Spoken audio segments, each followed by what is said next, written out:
Bismillahirrahmanirrahim. Assalamualaikum warahmatullahi wabarakatuh. Kami dari kelompok 5 ingin mempresentasikan hasil diskusi kami mengenai memahami pengertian, fungsi, dan jenis lingkungan pendidikan. Saya sebagai pemateri pertama memperkenalkan diri, nama saya Yeni Halmalia Putri. Nanti pemateri kedua akan disampaikan oleh saudari Siti Jamilatun Jidan, dan pemateri ketiga akan disampaikan saudari Bayi Andi Sekarnisi. Pengertian lingkungan. Pendidikan lingkungan merupakan bagian dari kehidupan anak didik. Dalam lingkunganlah anak didik hidup dan berinteraksi dalam mata rantai kehidupan yang disebut ekosistem. Saling ketergantungan antara lingkungan, biotik dan abiotik tidak dapat dihindari. Itulah hukum alam yang harus dihadapi oleh anak didik sebagai makhluk hidup yang tergolong kelompok biotik.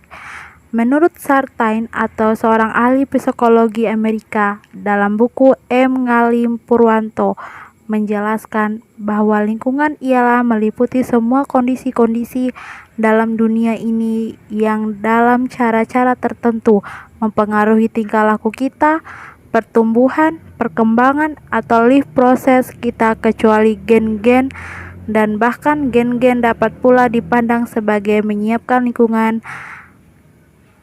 yang lain.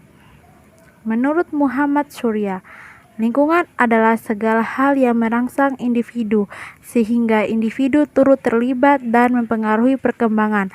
Menurut Zakia Darajat, dalam arti yang luas, lingkungan mencakup iklim dan geografis, tempat tinggal, adat istiadat, pengetahuan, pendidikan, dan alam. Dengan kata lain, lingkungan adalah segala sesuatu yang tampak dan terdapat dalam alam kehidupan yang senantiasa berkembang.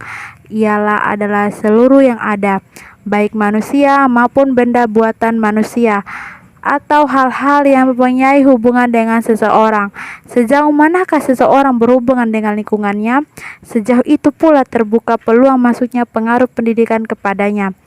Jadi, dari beberapa penjelasan tentang pengertian lingkungan dan pendidikan, penulis dapat simpulkan bahwa lingkungan pendidikan adalah segala sesuatu yang mencakup iklim, geografis, dan adat istiadat, tempat tinggal atau istiadat dan lainnya, yang dapat memberikan penjelasan serta mempengaruhi tingkah laku, pertumbuhan, perkembangan anak untuk menjadi manusia yang lebih baik, yang mempunyai nilai tinggi, baik nilai insania dan ilahiyah. Sejauh manakah seseorang berhubungan dengan lingkungan, sejauh itu pula terbuka peluang masuknya pengaruh pendidikan kepadanya. B. Macam-macam lingkungan pendidikan.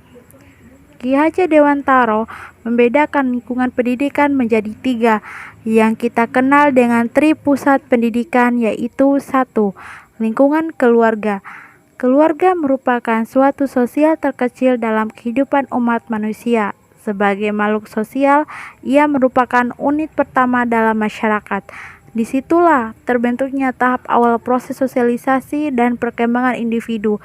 Keluarga merupakan masyarakat alamiah yang pergaulan diantaranya bersifat khas. Di lingkungan ini terletak dasar-dasar pendidikan. Baik, saya akan melanjutkan materi dari pemakalah pertama. Sebelumnya saya ingin memperkenalkan diri saya. Nama saya Siti Jamilatun Jidan. 2. Lingkungan sekolah. Kegiatan pendidikan pada mulanya dilaksanakan dalam lingkungan keluarga dengan menempatkan ayah dan ibu sebagai pendidikan utama. Dengan semakin dewasanya anak, semakin banyak hal-hal yang dibutuhkannya untuk dapat hidup di dalam masyarakat secara layak dan wajar.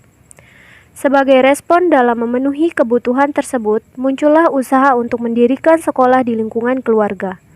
Dengan sekolah, pemerintah mendidik bangsanya untuk menjadi seorang ahli yang sesuai dengan bidang dan bakatnya. Si anak yang berguna bagi dirinya dan berguna bagi nusa dan bangsanya. Ketiga, ada lingkungan masyarakat. Dari lahir sampai mati, manusia hidup sebagai anggota masyarakat. Hidup dalam masyarakat berarti adanya interaksi sosial dengan orang-orang yang di sekitarnya. Dan dengan demikian, mengalami pengaruh dan mempengaruhi orang lain. Interaksi sosial sangat utama dalam tiap masyarakat. Masyarakat merupakan lembaga pendidikan ketiga sesudah keluarga dan sekolah, mempunyai fungsi dan sifat yang berbeda dengan ruang lingkup dengan batasan yang tidak jelas dan keanekaragaman bentuk kehidupan sosial serta berjenis-jenis budaya. C. Latihan dan praktikum. Latihan dan praktek keagamaan yang dapat dilakukan di rumah tangga atau keluarga berupa 1. Ada ibadah ritual seperti praktek sholat, wudhu, tayamum, azan, iqomah, membaca Al-Quran, serta berjamaah sholat sunat dan sebagainya. Kedua, ada ibadah non-ritual. Di antaranya yaitu membawa anak untuk melakukan kerja bakti, membersihkan masjid dan musola. Baik, saya akan lanjutkan materi dari pemakalah kedua. Sebelumnya saya akan memperkenalkan diri. Nama saya Bayi Andini Sekarningsih. D. Fungsi lingkungan pendidikan. 1. Fungsi lingkungan keluarga terhadap pendidikan. Terciptanya keluarga yang terjadi melalui proses perwakilan dua makhluk berlainan jenis dalam pandangan Al-Quran. Dianggap sebagai sesuatu yang suci dan tidak sepantasnya dijadikan sarana untuk bermain-main atau pemuas hawa nafsu biologis seksual semata-mata, melainkan digunakan untuk mencapai tujuan-tujuan mulia, seperti membina kasih sayang, tolong-menolong, mendidik anak, berkreasi, berinovasi. 2. Fungsi lingkungan sekolah.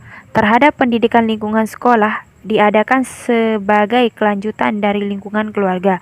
Sekolah berfungsi sebagai pembantu keluarga dalam mendidik anak.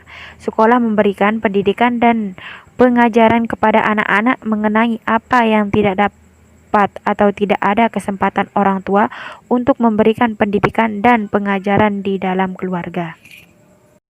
Demikian presentasi dari kelompok kami. Kurang lebihnya kami mohon maaf. Wabillahi taufiq wal hidayah. Assalamualaikum warahmatullahi wabarakatuh.